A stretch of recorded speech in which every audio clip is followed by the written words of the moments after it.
अस्सलाम वालेकुम, welcome to debate eight 8। मैं हूं ईसा नकवी। मई के महीने का आगाज़ हो गया। आज आलमी यौम मज़दूर भी है। पाकिस्तान के मुआशी हालात सबको मालूम है किस किस्म के हैं, लेकिन ये जो मई का महीना है इसका आगाज़ तो अगरचे खामोशी से हो रहा है, लेकिन बहुत सारे लोग कह रहे हैं कि ये खामोशी किसी तूफ़ान का पेश खैमा भी हो सकती है। पाकिस्तान की सियासत में कुछ बड़ी अहम डेवलपमेंट्स हो रही हैं और मई के महीने में कुछ ऐसी हैपनिंग्स हैं जिसमें चीज़ें सेटल डाउन या तो हो जाएंगी या फिर एक नए इंस्टेबिलिटी के दौर का लगता है कि आगाज़ होगा। क्योंकि आज बड़ा हैरानकुन बात हुई। सबको मालूम है एक बैकग्राउंड, JUIF और पाकिस्तान तहरीक इंसाफ एक दूसरे की ज़िद सियासी जमातें जिनके बयानात एक दूसरे के ख़िलाफ़ जलसों में स्टेज से ताबड़तोड़ हमले करना। लेकिन आज वज़ीर आला खैबर पख्तूनख्वा अली अमीन गंडापुर ने मौलाना फजलुर रहमान को बाकायदा बगावत की दावत दे दिया है। बगावत की दावत, I am talking in symbolic terms, क्योंकि उन्होंने कहा है कि मौलाना साहब सीना खोल दो, राज बोल दो। क्या कहा अली अमीन गंडापुर साहब ने, सुनिए। उनके दिल में और ही बहुत से राज हैं।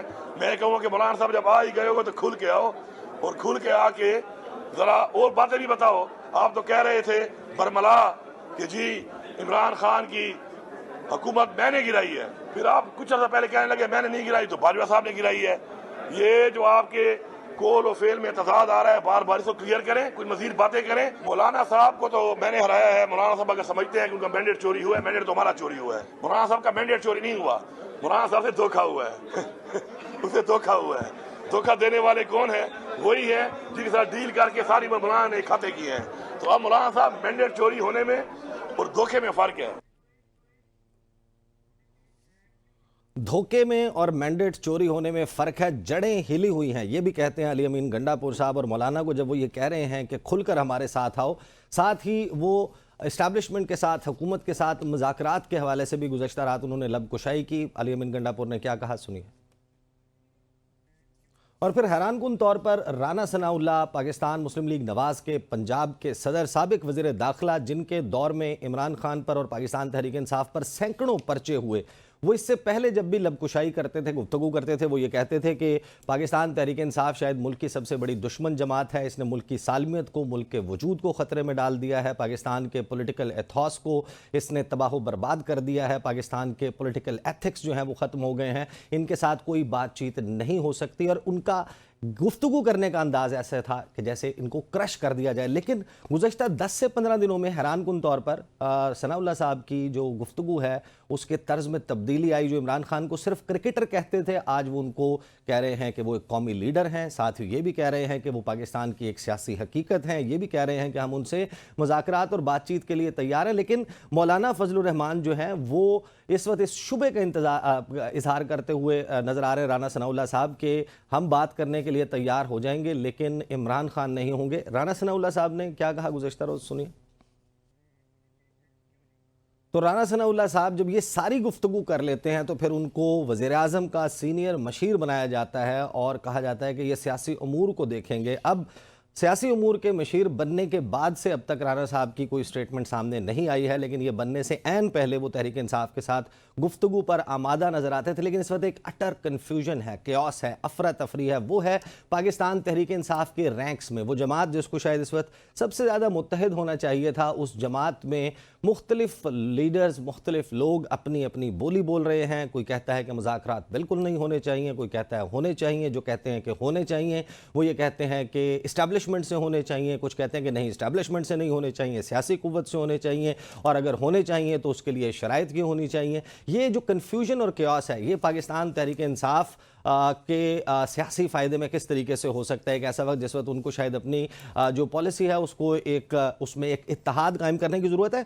हामिद रज़ा साहब जो कि चेयरमैन हैं सुन्नी इत्तेहाद काउंसिल के, जिसके प्लेटफॉर्म पर अब इकट्ठे हो गए हैं और उनका जो ब्रांड और लेबल है वो उनकी जमात का है, वो हैरानकुन तौर पर असम्बलियों से निकलने का मशवरा देते हुए बार बार नज़र आ रहे हैं। और वो ये भी कह रहे हैं कि तहरीक इंसाफ का एहतजाज कहीं नहीं जा रहा। क्या कहा हामिद रज़ा साहब ने, सुनिए। तो अब ये है वो मंजरनामा जिसमें दो चार सवालात बहुत अहम हो जाते हैं। सवाल ये है कि मुज़ाकरात होंगे या नहीं होंगे। होंगे तो कब होंगे, किन टर्म्स पर होंगे, कौन उसको इनिशिएट करेगा, कौन उसको फैसिलिटेट करेगा, और क्या इन मुज़ाकरात के किए बगैर इस मुल्क की मुआशी तरक्की, हुकूमत, कार्य सरकार चलाना मुमकिन है या नहीं। एक सवाल ये बहुत अहम है। और दूसरा, मुस्लिम लीग नून का जो एक रोमांस हमने देखा कि एक लव एंड हेट रिलेशनशिप रहा है पाकिस्तान के मुख्तदर इदारों के साथ, इस्टेब्लिशमेंट के साथ, माजी में उनका सबको मालूम है। फिर 2017 ऑनवर्ड्स जिस पॉलिसी को लेकर चले और फिर जितना उन्होंने एक पॉलिटिकल एसेट डेवलप किया था 2022 से अब तक वो उसको लूज़ करते हुए नज़र आ रहे हैं। लेकिन आज फिर लगता यह है कि वो जो एक न्यूली बिल्ट रोमांस था जो 2022 ऑनवर्ड्स हमने देखा, वो भी शायद इख्तिताम पजीर हो रहा है। बहुत सारे लोग सवाल कर रहे हैं, कुछ इशारों किनायों में बात कर रहे हैं कि इसहाक डार साहब की जो तैनाती है बतौर नायब वज़ीर आज़म, राना सनाउल्लाह की बतौर सियासी मशीर, और उसके बाद मियाँ मोहम्मद नवाज शरीफ का खुद सदारत के लिए मुस्लिम लीग नून को ख़ुद को पिच करना, उनका सामने आना, अगले चंद दिनों में ये मरहला भी तय पा जाएगा। और फिर ख्वाजा साद रफ़ीक, तो ये एक परफेक्ट कॉम्बो है एक एंटी इस्टेब्लिशमेंट पॉलिटिक्स के आगाज़ का। क्या वाकई कोई जो एक सफ़ा एक पेज नया बना था उस नए पेज पर भी दरारें आ गई हैं? और इस तमाम मामले में सबसे अहम सवाल ये हो जाता है कि अगर अनबन हो रही है मुस्लिम लीग नून की, और तो उसके बाद ऑप्शन कौन है? पीपल्स पार्टी जो है वो अगरचे इस वक्त हुकूमत की उसी ट्रेन की मुसाफिर है, लेकिन can they be an option और will they be an option? ये सवालात हैं जिनके साथ प्रोग्राम का आगाज़ करेंगे। अब मुझे स्टूडियोज़ में ज्वाइन करें जनाब शुएब शाहीन साहब, पाकिस्तान तहरीक इंसाफ से ताल्लुक़ है। खलील ताहिर सिंधु साहब पाकिस्तान मुस्लिम लीग नवाज से ताल्लुक़ है, मुझे ज्वाइन कर रहे हैं, सेनेटर हैं। अर्लियर काबीना में मरीम नवाज साहिबा की न्यूली बिल्ट काबीना में मौजूद थे, लेकिन अब सेंटर में इनको लाया गया है। शहबाज शरीफ साहब के भी बड़े करीबी तस्वुर होते हैं। शर्मिला फारूकी साहिबा जो है मुझे पाकिस्तान पीपल्स पार्टी से ज्वाइन कर रही हैं। खलील ताहिर सिंधु साहब, आपसे मैं आगाज़ करूंगा क्योंकि आप रिप्रेजेंट कर रहे हैं हमारे पास हुकूमत को। तो अब हुकूमत की स्टेटेड पॉलिसी क्या है? आप तहरीक इंसाफ को एंगेज करना चाहते हैं, बात करना चाहते हैं उनके साथ, और अगर करना चाहते हैं तो क्या आपकी भी कोई प्री कंडीशंस हैं? बहुत शुक्रिया आपका नकवी साहब। हम तो पहले दिन से जब ये गवर्नमेंट में थे उस वक्त भी इनको अपने साथ करना चाहते थे ताकि इनके साथ बात हो, बैठ के बात करें। आप भी चाहते हैं, लेकिन द प्रॉब्लम इज़ दैट कि जो इनके लीडर हैं, जो इनके बानी हैं, वो कहते हैं कि जी मैं तो इनसे हाथ भी नहीं मिलाऊंगा। और आज भी जो स्टेटमेंट आया कि मैं MQM, पीपल्स पार्टी और PMLN, इनके साथ मेरा कोई मुज़ाकरात नहीं हो सकता। फिर इनसे बात आई है इनकी कि हम मुज़ाकरात करेंगे DGI से और चीफ़ ऑफ आर्मी स्टाफ से। शुएब शाहीन साहब मेरे सीनियर हैं, क्या इनसे पूछें कि कोई ये लीगली, कॉन्स्टिट्यूशनली क्या आपके पॉसिबल है या एथिकली कि आप फ़ौज से एक सियासी जमात जो है वो मुज़ाकरात करे? और अगर आपने उनसे मुज़ाकरात करने थे तो फिर 9 मई को हमला क्यों किया था उन पर? उनके इदारों पे हमला क्यों किया था? GHQ पे क्यों गए थे? लाहौर में इधर आपने कोर कमांडर हाउस पे क्यों गए थे? फैसलाबाद में ISA के दफ्तर पे हमला क्यों किया था? उनकी जो वर्दियाँ थी अपनी सोटियों में लटका के क्यों घुमा रहे थे उनको? और यहाँ से यास्मीन राशिद साहब हदायत दे रही थी, ये जेल रोड पे ऑफिस है, कि हम सीधे जो है वो कोर कमांडर हाउस जाएंगे, वो सबके पास है, सब ने सुनी है। और फिर इमरान खान साहब ने उसने कहा कि अगर मुझे कुछ मुझे गिरफ्तार किया तो आप देखेंगे कि पाकिस्तान में फिर क्या होता है। और फिर ये चकवाल से बंदयाल तक जो सफ़र है, जब इनके साथ था सारा, तो इनसे पूछें। लेकिन इसके बावजूद for the betterment of the common man, for the betterment of the common people, for the betterment of common person, मुज़ाकरात होने चाहिए, हो सकते हैं, बशर्ते कि इनके बानी भी तैयार हों। मतलब एक तरफा तो नहीं ना होना कि 50% काम हो गया कि मैं मान गया हूँ ये ना माने, ऐसे नहीं होगा। लेकिन मुज़ाकरात हमेशा सियासी क़ुव्वतों के दरमियान होते हैं। आर्मी का लीगली, कॉन्स्टिट्यूशनली और एथिकली उनसे मुज़ाकरात नहीं हो सकते। लेकिन ये चेंज ऑफ हार्ट कैसे हुआ? यही तो मेरा सवाल है, यही तो हम समझने की कोशिश कर रहे हैं कि मुस्लिम लीग नवाज ने ये इनिशिएटिव PDM का जो पहला दौरे हुकूमत था उस वक्त नहीं लिया आपने, जिस वक्त हालात इस नहज पर पहुंच रहे थे जिस पर इवेंचुअली 9 मई को पहुंचे, उस वक्त आपने ये इनिशिएटिव नहीं लिया। उसके बाद इलेक्शंस 8 फरवरी का, उससे पहले एक परफेक्ट मौका था कि मियाँ साहब जब वापस आ गए थे तो उस वक्त तमाम सियासी कुव्वतें बैठकर rules of the game set करती, कुछ उसूल वज़ा किए जाते कि इलेक्शन होगा, इलेक्शन फ्री एंड फेयर करवाया जाएगा, लेवल प्लेइंग फील्ड होगी, निपटा देते, जिसको सज़ा देनी थी 9 मई के मुकदमात में दे देते, और उसके नतीजे में फिर जो इलेक्शन होता। तो हम 8 फरवरी के बाद भी तो वहीं खड़े हैं जहां पर 8 फरवरी से पहले खड़े थे। That was the right time. अगर अब भी हो जाए कोई मजायका नहीं, लेकिन अब चेंज ऑफ हार्ट की मैं वजह पूछना चाह रहा हूं कि आज आप क्यों इस पे कन्विंस्ड हैं कि मुज़ाकरात कर लें इनसे, कल नहीं थे? नकवी साहब, एक तो सजाएं देना या ना देना ये तो अदालत का काम है, जी। ये किसी जमात का काम नहीं है, नंबर 1। नंबर 2, शायद आपको याद हो कि 21 अक्टूबर को जब मियां मोहम्मद नवाज शरीफ पाकिस्तान आए तो मीनार पाकिस्तान पे यही ऐलान किया था कि मेरे दिल में किसी के लिए कोई ऐसी बात नहीं है, हम सब चाहते हैं कि सारी जमातें मिलकर मुज़ाकरात करें, और अब हमारा जो एजेंडा है, बहुत कुछ हमने खोने का था जो वो खो लिया, सब ने खो लिया। अब एजेंडा जो है वो कॉमन पर्सन होना चाहिए ताकि उसका जिस्म और रूह का रिश्ता बरकरार रखना आसान हो और इजी हो, और उसकी बात की जाए। तो ये आपको मैं थोड़ा सा पीछे इसलिए लेके गया हूँ कि 21 अक्टूबर को ऑलरेडी मियां मोहम्मद नवाज शरीफ साहब ने ये ऐलान किया था मीनार पाकिस्तान पर, लेकिन उसके बावजूद भी इनके बानी ने इनकार कर दिया था। तो इतना स्टबन नहीं होना चाहिए, सियासत में स्टबन नहीं हुआ जाता, सियासत में दरवाजे खुले रहते हैं, और इस तरह से। चले मैं जवाब ले बाकी बातें मैं बाद में करूंगा। चले मैं जवाब ले लेता हूँ। शुएब शाहीन साहब वो कह रहे सर। हैं कि आपकी जिद है, आपकी जिद की वजह से बात नहीं हुई। मियां साहब तो हमेशा से राजी थे, और अगर आपको इतना ही शौक था या आपको लगता था कि बातचीत होनी चाहिए, तो जिनके साथ आप अब बातचीत करना चाहते हैं, आपने उन पर हमला क्यों किया? पहली बात तो यह है कि हम उनसे बातचीत नहीं करना चाहते। ये किसी एक बंदे ने अगर कहा भी है तो that is not the policy of the PTI. इसलिए पीटीआई की पॉलिसी 2 इदारे बनाते हैं। नंबर 1 कोर कमेटी, उसका इलामिया बाकायदा जारी होता है, और फाइनल डिसीजन होता है इमरान खान साहब का। इसलिए ये इसको आप इग्नोर कर दें कि अगर किसी एक बंदे ने कोई बात अगर की भी है, दैट इज़ रॉन्ग। नंबर 2 बात आप जो कह रहे हैं कि फिर हमला क्यों किया, भाई हमले के बारे में हमने कब कहा है कि हमने किया है? हम कहते हैं जुडिशल कमीशन बनाओ, आपको दूध का दूध पानी का पानी हो जाएगा। जब सुप्रीम कोर्ट ने पूछा हमजा कैंप पे हमला हुआ जी, सीसीटीवी फुटेज कहाँ है? वो जी ख़राब हो गई। GHQ पे लाहौर हाई कोर्ट ने पूछा जी सीसीटीवी फुटेज कहाँ है? जी ख़राब हो गई। लाहौर इस्लामाबाद हाई कोर्ट ने पूछा जी जब इमरान खान को गिरफ्तार किया 9 मई को, वो किधर है सीसीटीवी फुटेज? वो जी रेंजर्स वाले उठा के ले गए हैं। जब कोर कमांडर के मुल्ज़मान का मामला सुप्रीम कोर्ट में या हाई कोर्ट में जहाँ भी आया, उनको पूछा जी किधर है सीसीटीवी फुटेज? कहते जी वो ख़राब हो गई।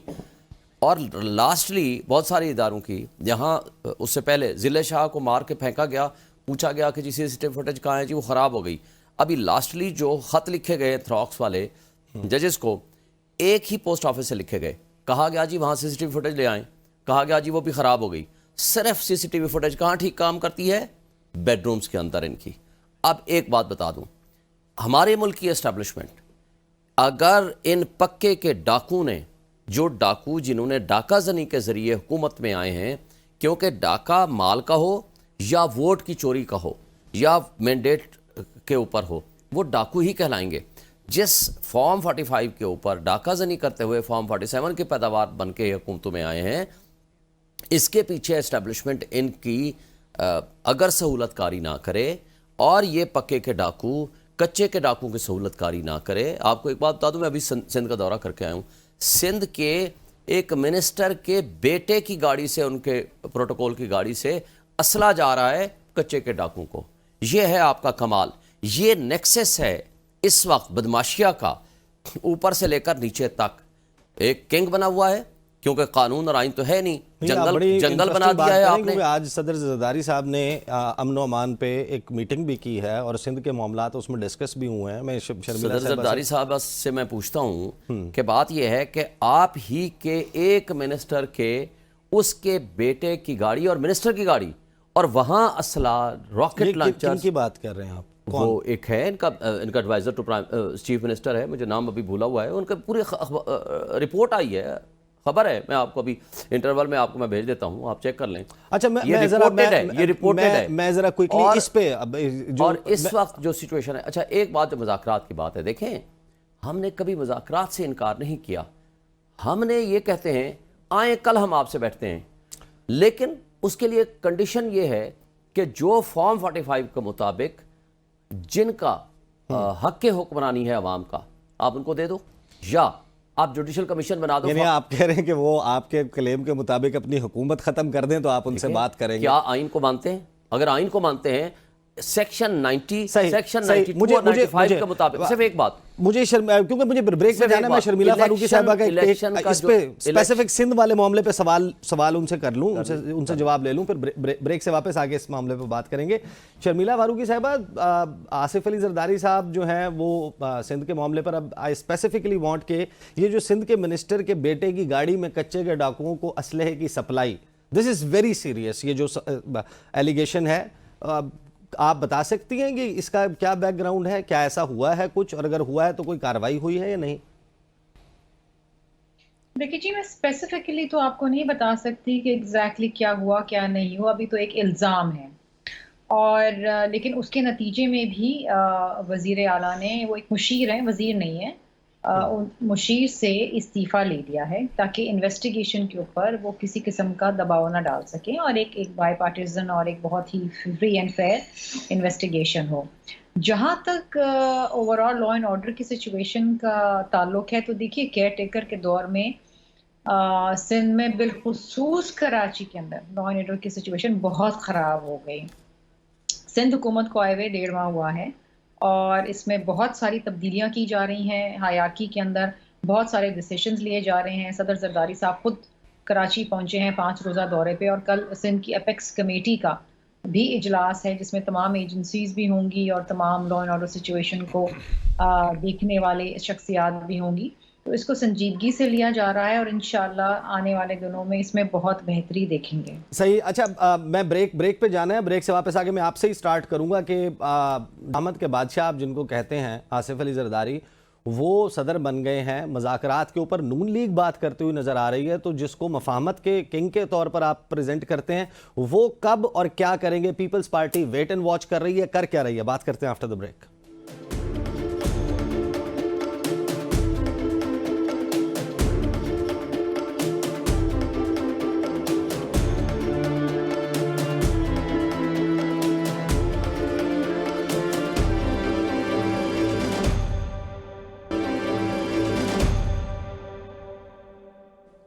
Welcome back after the break. Sharmila Farooqui साहबा, एक तो मुझे वो बताइए कि आसिफ अली जरदारी साहब जो हैं, जिनको आप मफाहमत के बादशाह कहते हैं, वो कब इनिशिएटिव लेंगे इस मामले पर? उनकी हमें राय कब मिलेगी या कोई एक अमली एफर्ट होता हुआ नजर आएगा? दूसरा, बिलावल भुट्टो जरदारी की कैंपेन मुझे बड़े अच्छे से याद है। अभी ये जो इलेक्शन से पहले वो कैंपेन कर रहे थे, वो बार बार एक बात कह रहे थे कि हमारा इस हुकूमत के कायम होने के बाद जो है कोई खातून कैदी नहीं होगी, कोई सियासी कैदी नहीं होगा, और पीटीआई को भी अपनी तरफ ल्योर करते हुए नज़र आ रहे थे। आप खुद चेहरे के तौर पर हुकूमत में मौजूद नहीं, लेकिन हुकूमत तो आपके वोटों पर है, तो आप लोगों की तरफ से मज़ाकरात वाले मामले पर कोई पॉलिसी अभी तक स्टेटेड नज़र नहीं आ रही।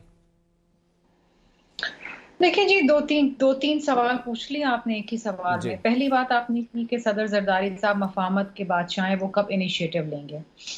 सदर साहब एक आईनी सदर हैं और अगर उनसे मदद दरकार होगी, अगर PMLN दरख्वास्त करेगी, तो जाहिर बात है सदर साहब अपना एक आईनी किरदार ज़रूर अदा करेंगे।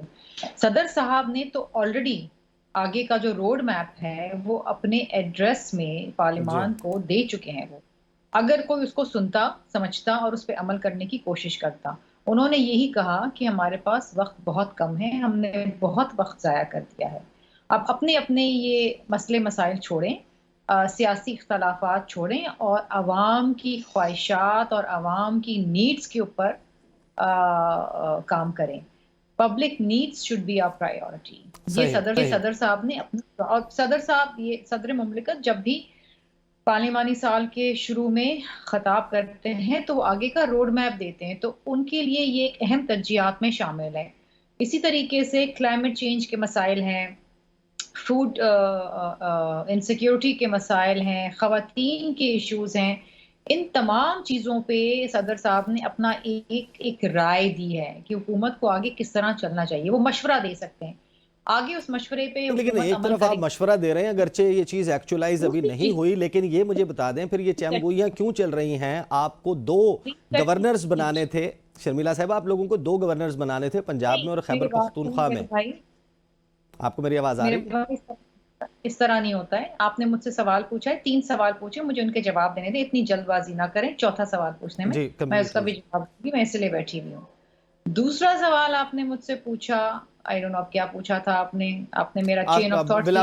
बिलावल ने जो स्पीचेस की थी कैंपेन के दौरान, बिलावल सरदारी साहब ने जो स्पीचेस की थी, उन्होंने बहुत सारे वादे किए थे अपने मैनिफेस्टो में, जिसपे सिंध के अंदर अमल हो रहा है। जहाँ तक सियासी कैदी छोड़ने का ताल्लुक है, बिलखुसूस ख़वातीन, अगर चेयरमैन साहब इस वक्त वज़ीर आज़म होते तो वो कब की राह हो चुकी होती। हम लेकिन जो वज़ीर आज़म है वो आपके वोटों से है। बिल्कुल है, और हम उसको मशवरा दे चुके हैं, उनको कह चुके हैं और उनको मालूम भी है। हम तो ये भी कह चुके हैं कि 9 मई के वाकयात के ऊपर जुडिशल कमीशन बनाया जाए। हम तो उन तमाम इश्यूज के ऊपर बात कर रहे हैं। हम तो ग्रीन एनर्जी की भी बात कर रहे सही, हैं, इस पे आप सोलर सेकंड एनर्जी कर की रहे हैं, बात इस पे आप तहरीक इंसाफ का जो शुरू कर जुडिशल दिया। कमीशन बनाने का मुतालबा है उसको आप सेकंड कर रहे हैं। अभी जो हाल ही में किया, सोलर पैनल्स के ऊपर सेल्स टैक्स लगाया जा रहा है, तो सबसे ज्यादा एहतजाज भी हमने किया। एक तरफ तो आप क्लीन ग्रीन एनर्जी की बात करते हैं, दूसरी तरफ आप उनको टैक्स करने जा रहे हैं, तो ये दोनों मुतजाद बातें हैं। सही, तो जहां जहां हम समझते हैं कि मैं सिंधु साहब पे LED जाने के से पहले एक सवाल जरा और बहुत इससे बेचैन रिलेटेड है। शख्सियत हैं, बहुत बेचैन शख्सियत है। आप मुझे जवाब देने नहीं दे रहे, आधे इस जवाब के बीच में आप जो है दूसरा सवाल कर लेते हैं। ऐसा बिल्कुल नहीं है। मैं आई वांट कि आप बहुत जो आप सब्सटेंशियल इशू है वो फिर रह जाएगा। कर रही होती हूँ, आप मुस्तकिल बीच में बात कर रहे हैं। आप शायद मेरा सवाल सुनने के मूड में नहीं है, नहीं, या जवाब सुनने के मूड में। मैं बिल्कुल आपका जल्दी जवाब में। सुनने के मूड में हूं। आप बोल लीजिए। मैं एक अहम सवाल है जो आपकी पार्टी से रिलेटेड है एंड आई थिंक कि वो सबसे ज्यादा आपके लोग इंतजार कर रहे हैं उसका जवाब सुनने के लिए। आपने तो कह दिया। जो सवाल आप मुझसे पूछ रहे, मैं तो उसी का जवाब दे रही हूँ। अब अगर आप वो जवाब सुनना नहीं चाहते तो मैं क्या करूँ? आप कंप्लीट मेरे लिए तो आपके सारे सवाल बड़े अहम हैं और मैं उनके जवाब आपके लिए अहम होने चाहिए। जी, हुक्म करें। हाँ, मैं ये पूछना ये चाह रहा हूँ कि आपने कह दिया कि जरदारी साहब ने पॉलिसी गाइडलाइन दे दी, ये सब कुछ कर दिया, आप जुडिशल कमीशन के मुतालबे से भी एग्री कर रहे हैं, लेकिन जो इस वक्त इतलात आ रही हैं कि खैबर पख्तूनख्वा में जिस जमात के साथ आप कह रहे हैं कि मुज़ाकरात कर लें, वहाँ पर पीपल्स पार्टी चूज़ करने जा रही है परवेज़ खटक साहब को एज गवर्नर। आपने 2 गवर्नर्स लगाने थे, एक तो परवेज़ खटक साहब की कौन सी खिदमात हैं हालिया दिनों में पीपल्स पार्टी के लिए कि उनका नाम आप लोग कंसिडर कर लेंगे, और इसका मतलब जो गिना जा रहा है वो ये कि वो गवर्नर बनेंगे और फिर वो तहरीक इंसाफ के कसबल निकालेंगे, इसलिए आप कुंडी साहब के ऊपर प्रेफर कर रहे हैं परवेज़ खटक को। Can you confirm that? देखिए जी, मुझे नहीं पता कि आपके क्या ज़राए हैं और मैंने ये खबर नहीं सुनी। और गवर्नर्स जो लगते हैं वो प्राइम मिनिस्टर की एडवाइस पे प्रेसिडेंट साहब लगाते हैं। तो आया क्या वजीर आजम ने अभी तक इस एडवाइस में ये भेजा है इनका नाम कि नहीं भेजा? अब कयास आराइयों के ऊपर तो मैं तबसरा नहीं कर सकती कि परवेज़ खटक के क्या क्रेडेंशियल्स हैं, वो तो हमारे सामने है कि उनके क्या क्रेडेंशियल्स हैं। मेरा सवाल भी एक है, फैसल वाडा की क्या खिदमात थी जो आपने उनको सेनेटर बनाया? ले एक और सवाल आ गया। सिंधु साहब मैं माजरत खाऊं, मैं आपके पास आता हूं। वो शुएब शाहीन साहब कह रहे हैं कि फैसल वावडा साहब की कौन सी खिदमात थी कि आप लोगों ने उनको भी वोट इन किया? मैं आपके किसी भी गेस्ट के सवाल का जवाब देने की पाबंद नहीं हूं। आप एंकर हैं, आप मुझसे सवाल उनके कमेंट्स हैं। चलें, I come back to you. Sindhu साहब ये बताइएगा कि मुज़ाकरात वाले मामले पर तो हमने बड़ा समझ आ रहा है कि इस वक्त नून लीग कहाँ खड़ी है, लेकिन ये जो नून लीग वाइब्स नून लीग से आ रही हैं, ख़ासतौर पर जो इसहाक डार साहब की तैनाती है उस पर कुछ लोग यहाँ पर ये रिपोर्ट कर रहे हैं, तबसरा कर रहे हैं कि गालिबन मोहसिन नकवी साहब जो हैं उनकी बात चल रही थी, कोई गेम बन रही थी कि वो नायब वज़ीर आज़म होंगे, डिप्टी प्राइम मिनिस्टर होंगे, तो उस रास्ते को रोकने के लिए इसहाक डार साहब को बना दिया गया। मुझे नहीं पता नकवी साहब ये कैसे बातें चल रही हैं, लेकिन इससे पहले कि मैं दूसरी बात करूं, मैं शहीब शहीन साहब, जिन शहीब शहीन साहब को मैं जानता हूं, उनका लहजा इतना तुर्श नहीं होता था। इसी तरह अली गौहर जब पीपल्स पार्टी में थे तो उनका लहजा भी इतना तुर्श नहीं होता था। लेकिन मैं शहीब शहीन साहब चूँकि हमारे बहुत हमारा एसेट हैं और हमारे लिए सीनियर एडवोकेट है, मैं खुद चूँकि छोटा सा एक वकील हूँ, तो इस हवाले से मुज़ाकरात और मोहब्बत कभी शर्तों पे नहीं होती। और दूसरे नंबर पे शहीब शहीन साहब, आपने जो बात कही है ना कि पहले हमें सीटें दे, ये करें, अगर मैं आज कहता हूँ कि मैं नकवी हूँ, अपना मेरा जो भाई बैठा है एंकर, और वो खलील ताहर संधू हैं, तो हम दोनों को साबित तो करना पड़ेगा ना ये किसी तरीके से, किसी पेडिग्री टेबल से, किसी एविडेंस से। पर सिर्फ आपके कहने पे, आपकी ख्वाहिश पे कि आपकी इतनी सीटें थी, आप कहते हैं हमारी 180 सीटें ज़ाया कर दी, 35 आपने पटिशन्स भी दायर की हैं, और ये कोई फोरम साबित करेगा कि ये फ़लाँ जगह पे फ़लाँ के साथ धांधली हुई है। आप तो बड़े सीनियर एडवोकेट हैं, इस तरह से आपके कहने पे आपकी ख्वाहिश और लॉ में बहुत ज़्यादा फ़र्क है, इसलिए ऐसे नहीं हो सकता। ये जो जिस तरह से आप कह रहे हैं मुज़ाकरात होंगे, ऐसे कभी भी नहीं मुज़ाकरात होंगे। और दूसरे नंबर पे जो आपने बात फरमाई है, कोई किसी किस्म की बात नहीं है। मोहसिन नकवी साहब या वाडा साहब या वट एवर जो भी, इसहाक डार साहब हमारी पार्टी का बहुत बड़ा सरमाया है। इसी तरह राना सनाउल्लाह साहब वो इंसान है, सियासी कैदी की आप बात कर रहे थे, सियासी कैदी की तारीफ तो पढ़े पहले कि सियासी कैदी होता कौन है। सियासी कैदी था इरफान सदीकी, जिसको किरायादारी केस में आप ले गए थे। सियासी कैदी था जिसको 3 मिनिस्टर कह रहे हैं, फवाद खान और वाडा और तीसरे अपना चीमा, कि ये रानी सनाउल्लाह पे 15 किलो पाउडर जो आप गलत डाल रहे हैं इमरान खान साहब। ये थे लोग सियासी कैदी जिनको आपने नीचे केड़ियां डाल देते थे चीनी डाल के, ताकि वो सो भी ना सकें। तो यही होती है सियासी कैदी। आप पे तो एक एलिगेशन लगा और हमने नहीं लगाया, हमने तो कुछ किया ही नहीं। हमारा आप पहले देखिए आपका मदई कौन है, और जो आपके मदई हैं उन्होंने आपसे बात करनी है, अगर कोई बात भी करनी है तो। हम तो आपके ना मदई है ना विटनेस हैं, तो इसलिए वो बात तो कंप्लेनेंट की बात होगी या प्रोसिक्यूशन विटनेस जो उन पे बात होगी। इस पे तो मैं जवाब लेता हूं, मैं शोएब शाहीन साहब से जवाब लेता हूं, लेकिन वो जो इसहाक डार साहब वाला बाकी पार्टी में हमारी में कोई ऐसी बात नहीं, सर इसहाक डार साहब वाला कोई असल मामला नहीं है, लोगों की ख्वाहिश है। लेकिन मैं आज आपको बता रहा हूँ, मियाँ मोहम्मद नवाज शरीफ साहब जो खुशहाली के प्याम्बर हैं, वो बानी है पार्टी के, उनके सामने मियाँ शहबाज शरीफ साहब, मैं कोई भी शख्स हूँ, मैं तो बहुत VOP हूँ, अपना वेरी ऑर्डिनरी पर्सन। हम सारे जो भी कुछ उन्होंने कहना है, जिन्होंने ये पार्टी के लिए सारा कुछ अपना काम किया, बनाई है, उनके सामने हम सब इक्वल हैं, और जो कुछ भी वो कहेंगे उसी के मुताबिक काम किया जाएगा। सही। शोएब शाहीन साहब, आपने सुना, आपको एतराज़, वो कहते हैं कि सियासी कैदी की डेफिनेशन तो पहले समझ लें कि वो सियासी कैदी थे। आप लोगों के कौन से सियासी कैदी हैं? मुझे ये बताएं, अदालतें 20-20 दफ़ा ज़मानतें दे दें, ये मुल्क का कानून है और इंसाफ है? एक अच्छा आलिया हमज़ा को दे लें, डॉक्टर यास्मीन राशिद को दे दें, आप सनम जावेद को उठा लें, एक वक्त में एक जगह पे वो मौजूद थी या 20 जगह पे मौजूद थी बैक वक्त। एक कोर्ट रिलीफ देती है, ज़मानत देती है, दूसरे केस में उठा लेते हैं। यही आप परवेज़ इलाही का आप केस देख लें, पंजाब के तमाम लीडरशिप के आप केसेस उठा लें, अदालतें आपको रिलीफ दें और आप दूसरों एग्जेक्टिव के जरिए उठा लें। सुप्रीम कोर्ट ने जिनमें ज़मानतें दी हैं, डिप्टी कमिश्नर रावलपिंडी ने उठा के 3 MPO में अंदर कर दिए, और ये एक केस नहीं है, हज़ारों की तादाद में इस तरह के केसेस हुए हैं। ये मुल्क में आइन और क़ानून की धज्जियाँ नहीं बिखेरी जानी तो और क्या है? मुझे बताएं, जिस IG को आप तमगे दे रहे हैं, उस IG का कमाल क्या है, सिवाय इस बात के कि वो लोगों के घरों में छापे मारे, चादर चादीवारी की पामाली करे, जुल्म ज़्यादतियाँ करे, लोगों के घरों को तोड़े, लोगों के जायदादें तबाह बर्बाद करें। और इन लोगों ने तो पुलिस स्टेट बना दी है, ये मकबूजा कश्मीर से भी बदतर सूरत हाल पैदा कर दी है पूरा साल। मुझे बता दें, मोहसिन नकवी अगर किसी गवर्नमेंट का हिस्सा नहीं था या गवर्नमेंट में आना नहीं था, मतलब देखे ना, इनकी एक तो चॉइस थी, मुझे बता दें कोई टेरम सेटअप का हिस्सा था, आपने वो कौन सी खिदमत थी जिसके बदले में आप उनको सेनेट में ले आए और उससे पहले आपने उनको इंटीरियर मिनिस्टर बना दिया? इसका मतलब ये है कि ये आपका वो गठजोड़ था जिसके नतीजे में आपने एक पार्टी को क्रश करने और तबाह बर्बाद करने के लिए आपने सारे तरीका वारदात अडॉप्ट किए। और हमने कब कहा है? अच्छा, एक केस में भी मुझे बताएं कि एस्टेब्लिशमेंट या फौज हमारी उसमें मुद्दाई हो, एक केस बता दें।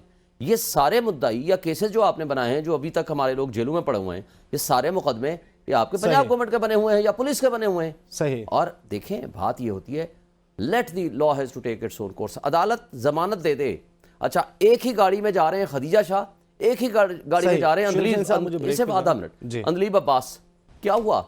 एक ने प्रेस कॉन्फ्रेंस की, वो फरिश्ता बन गई, एक को 8 महीने आपने जेल में रखा।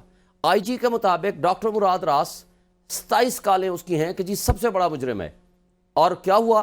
प्रेस कॉन्फ्रेंस की, किंग्स पार्टी में शामिल हुआ, IPP में, अगले दिन वो फरिश्ता हो गया, वो घर में बैठा हुआ है और बाकी लोग मुझे ब्रेक पे जाना है। शोएब शाहीन साहब, मुझे ब्रेक पे जाना है। ब्रेक के बाद वापस आएंगे। तो क्या पाकिस्तान, खासतौर पर ये जो मई का महीना है, अपोजिशन इत्तेहाद कोई बड़ी तहरीक शुरू करने जा रहा है और हुकूमत उसको किल करने के लिए, रोकने के लिए उसकी पेशबंदी के तौर पर मुज़ाकरात की ऑफर कर रही है, या फिर वो भी सीरियस है? बात करते हैं आफ्टर द ब्रेक।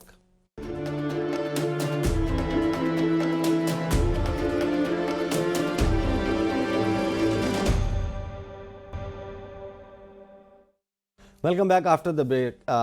बहुत अहम सवाल है शोएब शाहीन साहब के पाकिस्तान तहरीक इंसाफ, ये जो सारी मुज़ाकरात की बातें चल रही हैं, आप लोग एहतजाज का ड्रावा देकर हुकूमत को मजबूर कर रहे हैं कि आपकी तरफ मुज़ाकरात के लिए खिंची चली आए, या फिर आप कोई बड़ी तहरीक शुरू करने वाले हैं?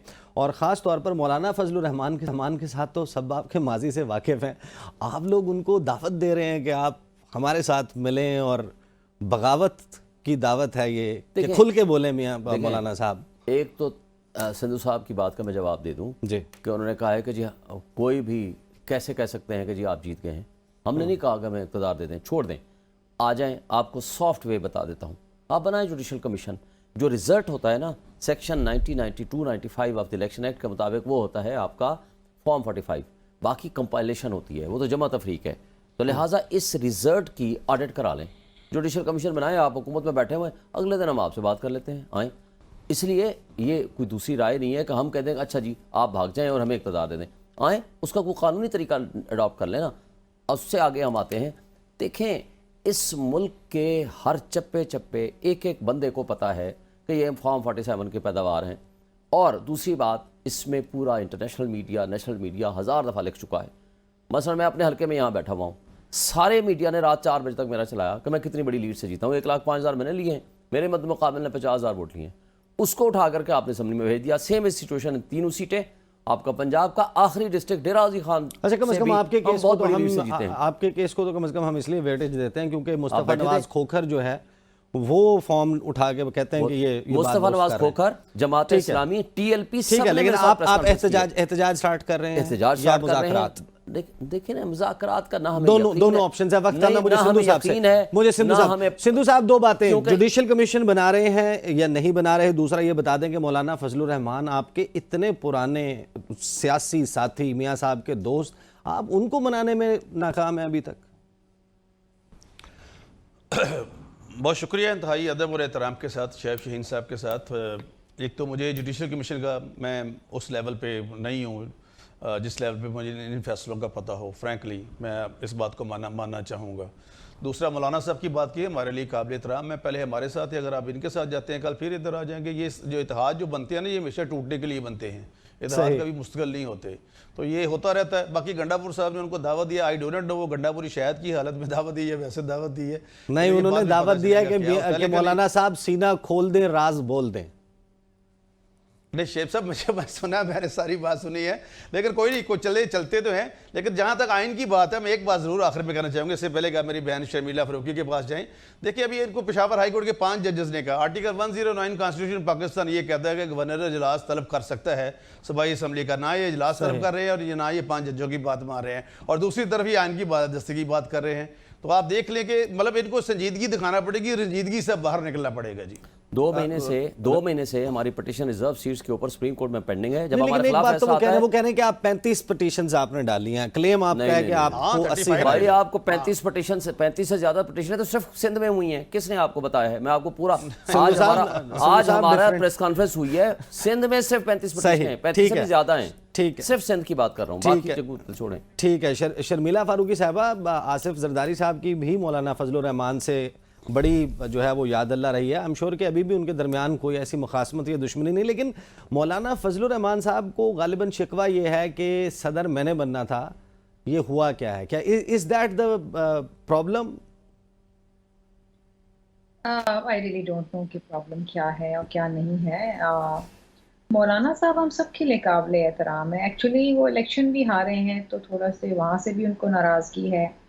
और देखिए, ख्वाहिशात तो सबकी होती हैं, लेकिन उनके पास वो नंबर्स नहीं थे कि वो सदर बनते। अगर ये ख्वाहिश थी उनकी, आई डोंट नो ये ख्वाहिश है कि नहीं है, तो मुझे नहीं पता क्या है। और देखें, हमने तो मुज़ाकरात के दरवाजे हर किसी के लिए खुले रखे हैं।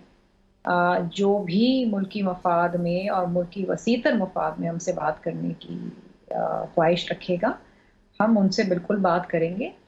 और मामलात और हालात ऐसे हैं पाकिस्तान में कि इवेंचुअली हर किसी को एक दूसरे से बात करनी पड़ेगी। किसी भी एक जमात के लिए मुमकिन ही नहीं है कि वो अकेले मुल्क चलाए, और ना ही पाकिस्तान की अवाम ने किसी एक जमात को ये मैंडेट दिया है। सही। शर्मिला साहब, अब वक्त जो है वो बिल्कुल कम रह गया, तो आप मुझे क्विकली ये नेशनल पॉलिटिक्स से हटकर एक लोकल आपकी जो स्टोरी है यहाँ की कराची की, के पता चल रहा है कि जो सिंध की अमन आमा की बिगड़ती सूरत हाल है, जो शहर के दाखिली और ख़ारजी रास्ते हैं वहाँ पर नॉर्दर्न बाईपास पर बाड़ लगाने की हिदायत कर दी गई है। कैन यू कंफर्म दैट कि ये हो रहा है कराची में? रियली मैंने ये खबर नहीं सुनी, लेकिन मुझे ये ज़रूर पता है कि इसका सिंध की पेक्स कमेटी की मीटिंग है। Of course law and order की सिचुएशन के हवाले से वो कल मीटिंग बुलाई गई है। सही। बहुत बहुत शुक्रिया। हमारे साथ शर्मिला फारूकी साहबा मौजूद थी, हमारी ताहिर सिंधु साहब मौजूद थे, और शुएब शाहीन साहब मौजूद थे। पाकिस्तान का सियासी मंजरनामा जो करवटें इस वक्त लेता हुआ नज़र आ रहा है, जिस किस्म की डेवलपमेंट्स हो रही हैं, तो यकीनन एक वरीसम सिचुएशन है। ख़ास तौर पर अब बजट की तरफ जाने हैं मामलात, गर्मी का वक्त शुरू हो गया है, लोड शेडिंग का मामला है, और जो महंगाई है वो किस तरीके से सबके सरों के ऊपर खड़ी हुई है। और आज आलमी यौम मज़दूर, उस पर पाकिस्तान में मज़दूरों के क्या हालात हैं, मेहनत कश तबके के क्या हालात हैं, किसान किस सूरत हाल से गुज़र रहे हैं, शायद ये वो फोकस है जो हमारे तमाम सियासतदानों का होना चाहिए। लेकिन इस वक्त वो मसरूफ़ नज़र आते हैं अपनी आपसी इक़्तिदार की लड़ाई में। अब तक के लिए इतना ही, इजाज़त दीजिए, अल्लाह हाफ़िज़।